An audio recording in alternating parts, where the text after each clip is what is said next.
Hello மக்களே, Thursday morning பாப்பாவை ஸ்கூலுக்கு அனுப்பி விட்டு வேலையாக பார்த்திங்க அப்படின்னா இந்த மிளகா காய வைக்கிறது தான்.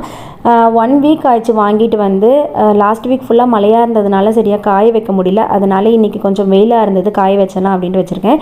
இது வந்து தனி மிளகாத்தூள், மல்லித்தூள் அண்ட் சாம்பார் தூளுக்கு வந்து காய வச்சுருக்கேன். இது என்னென்ன இன்க்ரீடியன்ஸுங்கிறத நான் அரைச்சிட்டு வந்ததுக்கப்புறம் உங்களோட ஷேர் பண்ணிக்கிறேன்.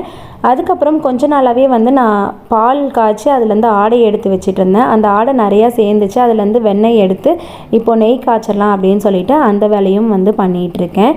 இதோட வீட்டில் இருக்க எல்லா வேலையும் முடிச்சுட்டு நான் வந்து கடைக்கும் கிளம்பிட்டேன். ஈவினிங் பாப்பா ஸ்கூல்லேருந்து வந்ததுக்கப்புறம் பசிக்குதுன்னு சொல்லியிருந்தா சரி டக்குன்னு ஒரு ஸ்நாக்ஸ் பண்ணிடலாம் அப்படின்ட்டு அவளுக்கு தான் ரெடி பண்ணிகிட்ருக்கேன்.